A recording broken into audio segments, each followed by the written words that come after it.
Hey everybody, Christian here. Still, I would say 4 or 5 years, actually maybe it's been longer than that, since my last video on Vim. It is by far the most popular video on my channel, and I thought it'd be interesting after a couple months, actually longer than a couple months, maybe a year and a half or so, of trying some other text editors like Visual Studio Code, Atom, and Emacs. I thought it'd be interesting to, as I personally in my day-to-day development workflow come back to Vim, to look at how my Vim setup has changed in the last couple years, and what kind of things I am thinking about, things that I want to see, that I want to add to my config, that I'm looking for in terms of plugins and things like that for my Vim setup. So here I just have my setup from the Rails tutorial that I just published. It's going to be coming out in smaller chunks throughout the next month or so. And in terms of my general day-to-day setup, I rely really heavily on two different tools. So the first is Vim, which is what I have open here, and the second is Tmux. I can't remember if I actually talked about Tmux in my initial video, but really what makes Vim and the idea of fundamentally living inside of the command line for day-to-day development stuff, the thing that makes that realistic is the usage of Tmux. And so the way this works is I'll actually close out of everything here. So I have this folder to-dos app. This is just a Rails application. The thing that I use most here is let's see if this works. So I have a function here called nmux, and it's actually just a Ruby script. And what it does is it first attaches to a directory for, like an already open Tmux directory, or I'm not sure what you call that, like connection, I guess. If it doesn't exist, it creates a new Tmux instance inside of that directory. So I'm just going to do that here. And so basically I have these windows here. So you can see I just made 1, 2, 3. I can do different things here. I don't know, I'll just ping Google on one of these, I guess. And I can switch back and forth using, on my computer, it's Control F, and then previous, P for previous, N for next. But what's important here is that I have kind of these tabs which I keep open, the primary of which obviously is Vim. So once I'm inside of Vim, the main thing I'm usually doing is Control P for file finding. I'll link my vimrc so you can see what that looks like. But I rely super heavily on Control P for finding pretty much everything. So I'll just search to-dos, controllers, start typing that in. My color scheme is different on this computer than it usually is. I usually use Dracula theme, which you'll see in my vimrc, but for the sake of the colors on this terminal, which I'm running in Windows, which are a little wonky, I changed it to something a little bit more legible. You'll notice that I use Airline here, which is super handy. You can see how many lines there are, how far in the file you are, things like that. And I also actually have it set up so that the theme for Airline and for Tmux are in sync color-wise. It's just a little thing that I like. I do not use line numbers, at least on the side here. You could do set NU, and you can see that's what that looks like. I've been kind of going with more minimal after using Visual Studio Code and having all kinds of stuff showing up everywhere. Line numbers, what they call like a gutter view, where you can see like things like a git diff and stuff like that. All of that, I just got a little tired of it, basically. So in my previous versions of my vimrc, I used to do a lot of things like shelling out, say running a test for this file inside kind of a process inside of Vim. I usually find myself now just making a new tab, which I just kind of prefer that now, having them live really separate.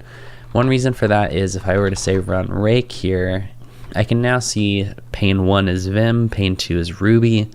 It gives me a really good sense of like where each thing is. And that's more of a Tmux focused thing, but still find it useful. So if I open up my Vim RC here, I'm using, I think it's Vim plug is what it's called. As opposed to maybe a year and a half or 2 years ago, I really tried to drastically reduce the amount of plugins that I have because I really care about Vim being fast, both in startup and loading a new file and things like that. One of the main plugins I used to rely on was Syntastic, but I found that it just constantly had issues with how long it took for, not for Vim to start up, but for a new file to open. So it would always open and immediately try and do this whole syntax check and like load all of the syntax rules for every language. And I just got completely fed up with it and just deleted it in favor of Ale.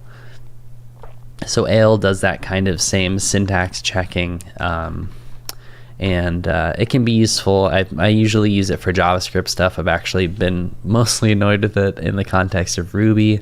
But for JavaScript, it's really useful to see those errors there.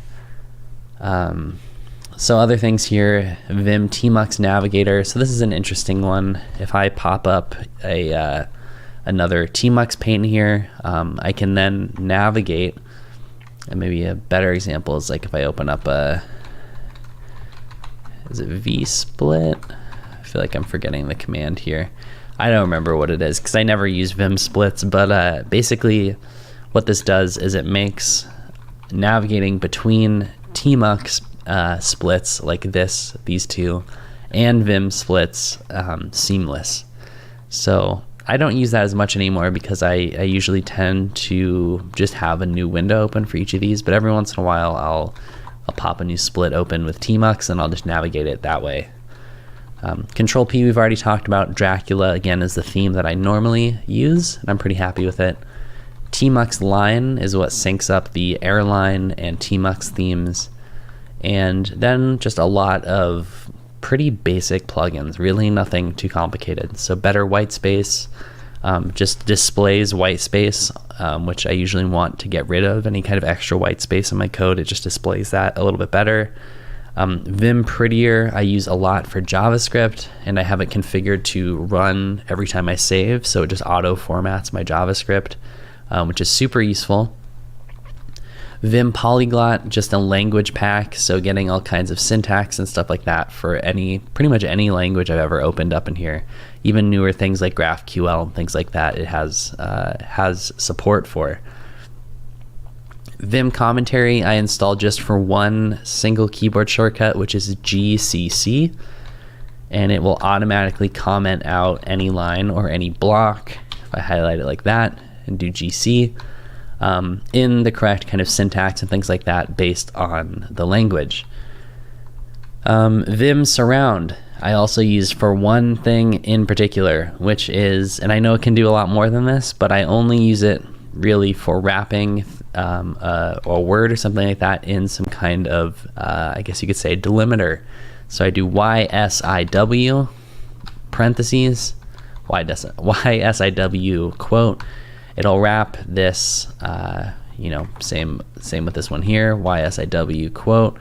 That's like literally a shortcut I have memorized. That's the only thing I use from Vim Surround, but I use it a lot for surrounding things in quotes and parentheses and stuff like that. Vim Airline themes are this down here. There are all kinds of themes that you should check out. I really like Vim Airline. I think it makes Vim a lot more useful in terms of displaying data about what you're looking at. But then a lot of just kind of straightforward stuff. So a lot of things around like indentation and using spaces for tabs, what size that should be, things like that.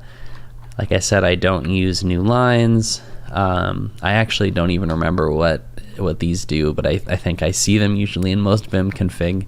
I'm sure if I looked them up, I would probably remember what they did. But and then like down here, so how many lines do we have total?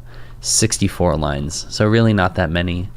This is all setting up undo files and backup files. I don't think this config has changed since basically version 1 of my Vim RC, but I like to have my undo files sit in their own folder and have backup directories. So one awesome thing about this is that you can pretty much open any file back up in Vim a long time after you edited it and have full undo kind of config. So if I do that, you can actually see, I just did an undo earlier today. I actually tried a couple of themes out on this terminal and ended up picking industry. So all of those undo files live outside of wherever the kind of actual file is, which makes it a little bit easier for source control and stuff like that. Some theming stuff here. So or dark background industry theme. I like the Serene airline theme. Some mapping for Control P. I'm not even sure that I need this. It might just do this by default. Some stuff here. So when I save, anytime I save a file, I want to run this command and strip any white space. And then some setup. I think this is for Control P for ignoring certain files. And then some setup for Prettier. So finding some paths to search for JavaScript. And then when we have a JS, JSX, any of this stuff, run this Prettier async, which auto formats the code. So it's not that much code. It's 64 lines of code. A lot of it is depending on, I think, some pretty straightforward plugins and things like that. And in general, I'm really happy with this config. After going to Visual Studio Code and trying Spacemacs and Emacs and all that stuff, it's nice to come back to this because it's very straightforward and it's really fast. There's some things I might want to use in the future, like I'm thinking about maybe adding back in some shortcuts for running tests and things like that. But in general, I'm just super happy with this setup, and I think I've simplified it a lot since the last time I did a video on my Vim config. But between Tmux and Vim, I'm really happy with kind of the day-to-day navigation. So if you want to learn Vim, I have a video for that. You should check that out. I love Vim, and I pretty much use the keyboard shortcuts everywhere. But it's just, I think, still in 2018 a super useful tool to learn. I think makes editing text in particular really fast. I kind of wish I had Vim shortcuts in every application I use. But overall, I'm really happy with the setup in 2018.